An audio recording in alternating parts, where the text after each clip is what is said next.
Sir, ನಿನ್ನೆ ಸಿದ್ದರಾಮಯ್ಯ ಅವರು ಮತ್ತು ಡಿ ಕೆ ಶಿವಕುಮಾರ್ ಅವರು ದೆಹಲಿಯಲ್ಲಿದ್ದರು. ಸಿದ್ದರಾಮಯ್ಯ ಅವರು ಕೊಟ್ಟಿರುವಂಥ ಒಂದು ಹೇಳಿಕೆ ಜಾಸ್ತಿ ಚರ್ಚೆ ಆಗ್ತಿದೆ. ಡಿ ಕೆ ಶಿವಕುಮಾರ್ ಅವರಿಗೆ ಶಾಸಕರ ಬೆಂಬಲ ಇಲ್ಲ ಅನ್ನುವಂಥ ಹೇಳಿಕೆಯನ್ನು ಕೊಟ್ಟಿದ್ದಾರೆ. ನೋಡಿ, ಅದು ನಿನ್ನೆ ಅದು ಇಂಗ್ಲೀಷ್ ಮಾಧ್ಯಮದವ್ರಿಗೆ ಮಾತಾಡಬೇಕಾದ್ರೆ ಭಾಳ ಸ್ಪಷ್ಟವಾಗಿ ಸಿದ್ದರಾಮಯ್ಯ ಸಾಹೇಬರು ಏನು ಹೇಳಿರೋದು ಅಂದರೆ, ಎಲ್ಲರದು ಅಭಿಪ್ರಾಯ ಏನು ತಗೊಂಡಿಲ್ಲ. ಮೊದಲನೇದಾಗಿ ನಾಯಕತ್ವ ಬದಲಾವಣೆ ಬಗ್ಗೆ ಅಭಿಪ್ರಾಯನೇ ಸಂಗ್ರಹಣೆ ಮಾಡಿಲ್ಲ. ಯಾರೇ ಒಂದಿಬ್ರು ಯಾರೋ ಹೇಳಿದ್ದಾರೆ, ದಟ್ ಈಸ್ ನಾಟ್ ಮಚ್ ಅಂತ ಹೇಳಿದರು. ಅದ್ರ ನಾಯಕತ್ವ ಬದಲಾವಣೆಯ ಅಭಿಪ್ರಾಯನೇ ತಗೊಂಡಿಲ್ಲ ಅಂದಾಗ ಸಂಖ್ಯೆ ಬಲದ ಬಗ್ಗೆ ಚರ್ಚೆ ಎಲ್ಲಿ ಬರುತ್ತೆ? ಆಮೇಲೆ ಏನೇ ಇದ್ರೂ ಕೂಡ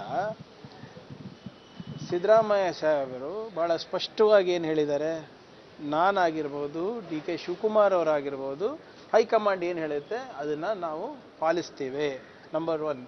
ನಂಬರ್ 2, ಡಿ ಕೆ ಸಾಹೇಬ್ರು ಏನು ಹೇಳಿರೋದು ಮೊನ್ನೆ, ಮುಖ್ಯಮಂತ್ರಿಗಳ ಕುರ್ಚಿ ಖಾಲಿ ಇಲ್ಲ. ಇನ್ಯಾರು ಹೇಳಬೇಕು?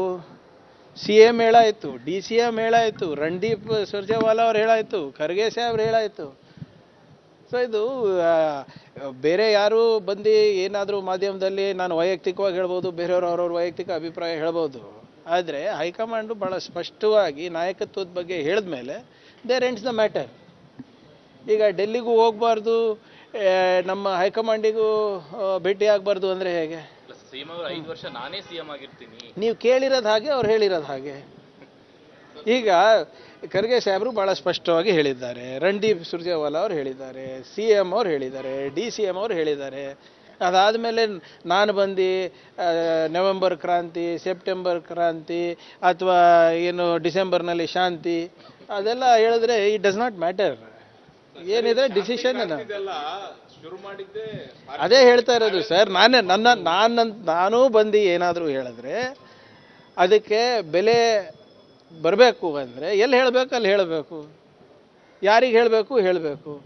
ನಾನು ಇಲ್ಲಿ ಬಂದು ನಿಮ್ಮ ಮುಂದೆ ಬಂದು ನಾವು ಪಕ್ಷದ ವಿಚಾರಗಳನ್ನು ನಾವು ಮಾತಾಡಿದ್ರೆ ತೀರ್ಮಾನಗಳು ಆಗಕ್ಕಾಗಲ್ಲ ಅಲ್ಲ ಸರ್. ಈಗ ನಿಮ್ಮ ಪಕ್ಷದವರೇ ಈಗ ನೋಡಿ, ರಾಜಣ್ಣ ಅವರು ಸೆಪ್ಟೆಂಬರ್ ಕ್ರಾಂತಿ ಅಂತಾರೆ, ಒಬ್ಬರು ಶಾಸಕರು ಡಿ ಕೆ ಸಿಎಂ ಹಾಕ್ಬೇಕು, ಅವ್ರಿಗೆ ಸಂಖ್ಯಾಬಲ ಇದೆ ಅಂತಾರೆ.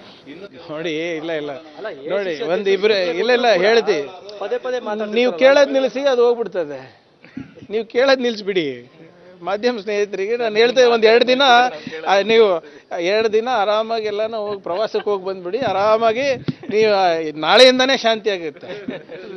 ಹಾಗಲ್ಲ ಅಂದರೆ ನೋಡಿ, ಈಗ ನಿನ್ನೆ ನಮ್ಮ ರಂಗನಾಥ್ ಅವ್ರು ಮಾತಾಡಿದ್ರು, ಡಾಕ್ಟರ್ ರಂಗನಾಥ್ ಅವ್ರು ಏನು ಹೇಳಿದ್ದಾರೆ, ಭಾಳ ಸ್ಪಷ್ಟವಾಗಿ ಹೇಳಿದ್ದಾರೆ, 40 ವರ್ಷ ಪಕ್ಷಕ್ಕೆ ದುಡಿದಿರೋ ಇವತ್ತಿಲ್ಲ ನಾಳೆ ಆಗ್ತಾರೆ ಅಂತ. ಆದರೆ ಯಾವಾಗ ಅವಕಾಶ ಇರ್ತದೆ ನಾವೆಲ್ಲ ಅವ್ರಿಗೆ ಮಾಡಬೇಕು ಅಂತ ನನ್ನ ವೈಯಕ್ತಿಕ ಅಭಿಪ್ರಾಯ ಅಂತ ಇದೆ.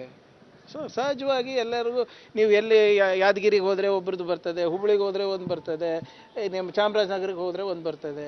ಅದೇ ತೀರ್ಮಾನ ಅಂತಲ್ಲ. ನಾನು ಹೇಳ್ದಂಗೆ ಎಲ್ಲಿ ಹೇಳಬೇಕು ಅಲ್ಲಿ ಹೇಳಬೇಕು. ನೋಡಿ ಈಗ ನಮ್ಮನ್ನು ಇವ್ಯಾಲ್ಯೂಯೇಟ್ ಮಾಡೋರು ಯಾರು? ನಮ್ಮ ಹೈಕಮಾಂಡ್. ನಾವು ಆನ್ಸರೇಬಲ್ ಯಾರಿಗೆ? ನಮ್ಮ ಹೈಕಮಾಂಡಿಗೆ ಮತ್ತು ನಮ್ಮ ಜನರಿಗೆ. ಈಗ ಅವ್ರು ಇವ್ಯಾಲ್ಯೂಯೇಟ್ ಮಾಡಿಲ್ಲ ಅಂದರೆ ಇನ್ಯಾರು ಮಾಡ್ಬೇಕು ಹೇಳಿ? ನಾನು ಎಷ್ಟು ಪ್ರವಾಸಕ್ಕೆ ಹೋಗಿದ್ದೀನಿ, ಇನ್ನು ಮ್ಯಾನಿಫೆಸ್ಟೋನಲ್ಲಿ ಇರುವಂಥ ಎಲ್ಲ ಘೋಷಣೆಗಳನ್ನು ನಾನು ಅನುಷ್ಠಾನಕ್ಕೆ ತಂದಿದ್ದೀನ ಇಲ್ಲ, ಹೊಸ ನೀತಿಗಳು ಪರಿಣಾಮಕಾರಿಯಾಗಿ ಅನುಷ್ಠಾನ ಆಗ್ತಾ ಇದೆಯಾ ಇಲ್ಲ, ಗ್ಯಾರಂಟಿಗಳ ಅನುಷ್ಠಾನ ಆಗ್ತಾ ಇದೆಯಾ ಇಲ್ಲ, ಅವರೇ ತಾನೇ ರಿಪೋರ್ಟ್ ತೊಗೋಬೇಕು. ಇಲ್ಲದ್ರೆ ನಾವು ಹೋಗಿನ BL ಸಂತೋಷ್ ಅವರಿಗೆ ಕೊಡಬೇಕಾಗ್ತದೆ ರಿಪೋರ್ಟ್ ಕಾರ್ಡು. ಕೇಶವ್ ಕೃಪಾಗೆ ರಿಪೋರ್ಟ್ ಮಾಡಬಾರ್ದ ನಾವು? ಇಲ್ಲ, ನಮ್ಮ ಹೈಕಮಾಂಡಿಗೆ ನಾವು ರಿಪೋರ್ಟ್ ಮಾಡ್ತೀವಿ, ಅವ್ರ ಹೈಕಮಾಂಡಿಗೆ ಅವ್ರು ರಿಪೋರ್ಟ್ ಮಾಡ್ತಾರೆ. ರಿಪೋರ್ಟ್ ಈಗ ಸರ್, ನೀವೇ ವರ್ಷಕ್ಕೆ ಒಂದ್ಸರಿ ಎಲ್ಲ ಸಚಿವರದು ರಿಪೋರ್ಟ್ ಕಾರ್ಡ್ ನೀವೇ ಬಿಡುಗಡೆ ಮಾಡ್ತೀರಾ, ಕಾರ್ಯವೈಖರಿಗಳನ್ನು. ಹಂಗಂತ ಅದು ಸರಿಯಲ್ಲ ಅನ್ನೋಕ್ಕಾಗ್ತದ? ಆ್ಯಂಡ್ ಯಾರೇ ಸರ್ಕಾರದಲ್ಲಿ ಇರ್ಬೋದು, ಅವ್ರವ್ರ ಪಕ್ಷದವರು ಇವ್ಯಾಲ್ಯೂಯೇಷನ್ ಮಾಡೋದು ಸಹಜ.